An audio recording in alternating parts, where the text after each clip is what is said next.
अस्सलाम वालेकुम काश्तकारों, आपका भाई बिनियामीन शौकत। आप ये जो गंदम देख रहे हैं ये तकरीबन 70 से 80 दिन की है और ये फरवरी का दूसरा हफ़्ता चल रहा है। फरवरी के दूसरे हफ्ते में अच्छी खासी ठंड हुआ करती थी और अगर मैं कल का आपको हाईएस्ट टेम्परेचर बताऊं तो 27 था और 27 दर्जा हरारत जो है ये अच्छा खासा होता है गंदम की फ़सल के लिए। गंदम की फ़सल बढ़ोतरी की बजाय मेच्योरिटी की स्टेज पे आ जाती है और अर्ली यानी जल्दी अगेता सिट्टा निकाल लेती है। सिट्टे का साइज़ छोटा रहता है और फिर आहिस्ता आहिस्ता दाना पकना शुरू हो जाता है। ये इंतहाई ख़तरनाक सूरत हाल है। इसमें आपकी पैदावार कम से कम 20 से 30% कम हो सकती है। तो ये एक सिनेरियो है जो कुदरती तौर पे बन गया है इस साल। और आपको एक और रिपोर्ट बताऊं कि इंटरनेशनल एजेंसी की एक रिपोर्ट है कि जो जनवरी है ये इंसानी तारीख़ का गर्म तरीन महीना था और पाकिस्तान में ऐसे था। ये इंटरनेशनल एक ग्लोबल वार्मिंग का जो सिनेरियो वो बना हुआ है तो उसका इम्पैक्ट पाकिस्तान में भी आ रहा है। तो अब जनवरी भी गर्म तरीन था और फरवरी भी जब ख़त्म होगा तो आप रिपोर्ट्स देखिएगा कि गर्म तरीन फरवरी होगा ये तारीख़ का। तो अब गंदम जो है ये बुनियादी तौर पर सर्दियों की फ़सल है। अब न्यूजीलैंड में देखें कि एरिक वाटसन एक शख्स है जिसने 162 मन फ़ी एकड़ पैदावार ली। लेकिन अगर आप रिकॉर्ड चेक करें, उसकी प्रोडक्शन टेक्नोलॉजी चेक करें, उसका दर्जा हरारत और जो पूरा उसका साइकिल है गंदम की फ़सल का वो देखें तो वो 70 से 80% ठंड में रहा। और न्यूजीलैंड में वैसे भी पाकिस्तान से ज़्यादा सर्दी पड़ती है। विंटर जो उनका है वो ज़्यादा लंबा होता है हमारे से, यानी हम तो अब 1 माह का ही रह गया मौसम सरमा जिसे शदीद सर्दी कहते हैं, लेकिन वहाँ अभी 3 माह का है। तो न्यूजीलैंड में और बाकी ममालिक में जिस तरह रशिया है या बाकी जो ममालिक हैं ऐसे जहाँ ज़्यादा पैदावार है गंदम की, जिन ममालिक में वहाँ जो विंटर का सीज़न है वो लंबा होता है।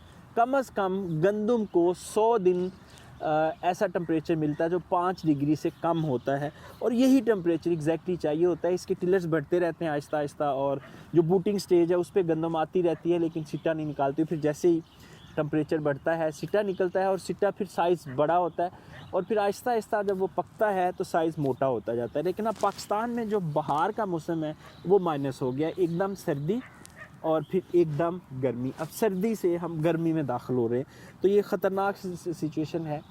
ये कोई खुशी की बात नहीं है कि धूप निकल आई और मौसम खुल गया है। गंदम के लिए ये खुशी की बात नहीं है। अच्छा, अब करना क्या है? ये तो सारा सिनेरियो था आपको मैं समझाने के लिए कि गंदम के लिए ये सिनेरियो सही नहीं है। इस फसल को आपने 2 काम करने हैं ज़रूरी। एक नीचे से ज़मीन से ठंडा रखना है, एक ऊपर से ठंडा रखना है। ज़मीन से ठंडा रखने का मकसद ये है कि वो जो किताबी बातें हैं कि 3 पानी लगने या 4 पानी लगने वो छोड़ दें, भूल जाएं, इनसे निकाल दें।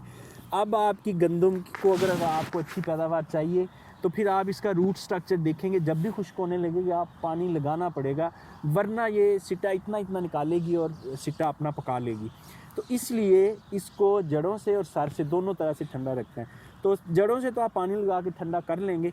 अब ऊपर एक फोलियर स्प्रे बहुत ज़रूरी है इस वक्त गंदम को। जो भाई वो गंदम का स्प्रे कर लेगा उसकी अच्छी पैदावार आ जाएगी, वरना आप जितना मर्जी अच्छा प्लान कर लें, अगर आप फोलियर स्प्रे नहीं करेंगे तो गंदम से अच्छी पैदावार की उम्मीद मत रखें। सिंपल, बहुत सिंपल है। 120 लीटर पानी लेना है आपने, उसमें 3 किलो यूरिया खाद डाल देनी है।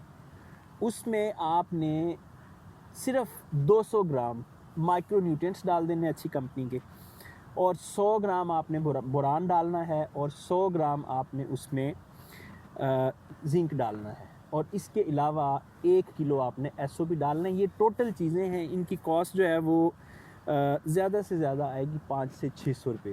लेकिन आप यकीन करेंगे ये वो टोटका है। आप समझें कि आप गंदम को इस वक्त एक हाईली न्यूट्रिएंट फीड दे रहे हैं, उसके लिए कुश्ता है। अब ये गंदम के लिए ये आपको हर सूरत में देना ही पड़ना है, वरना फिर इतने सिट्टे पक्के होंगे और आप कहेंगे कि हमें क्या हो गया, पैदावार अच्छी नहीं आई। तो ये सारी चीज़ें ड्रम में डालनी है आपने और आपकी 5 टैंकियाँ बनेंगी। ये 5 टैंकियाँ आपने फ़ी एकड़ स्प्रे कर देना है। बूम स्प्रेयर है तो जाहिर है वो पूरे ड्रम में आप फार्मूला डालेंगे इसी के मुताबिक ही। तो ये वाहिद हल है जी अब गंदम का। अल्लाह ताला के काम हैं, ग्लोबल वार्मिंग के इम्पैक्ट आ रहे हैं, हम छेड़छाड़ करते हैं कुदरत से। जितना बारूद चल रहा है, गज़ा में चल रहा है, कश्मीर में चल रहा है और बाकी ममालिक में जहाँ जहाँ जंगें हैं, तो ये सारा इम्पैक्ट जो है ये अल्टीमेटली वेदर पे आना है और वो आ रहा है अब। यानी फरवरी का महीना है और कोई स्वेटर नहीं है, कोई जर्सी नहीं है, सब कुछ उतर चुका है। और मुझे लगता है कि अगले हफ्ते शायद आपको मैं टी शर्ट में नज़र आऊँ, क्योंकि हालात मौसम के ऐसे बन चुके हैं। तो ये गंदम के लिए फेवरेबल नहीं है। तो खुदारा जो आपको फार्मूला बताया उस पर अमल करें ताकि आपकी पैदावार अच्छी आ सके। इजाज़त दीजिए। खुदा।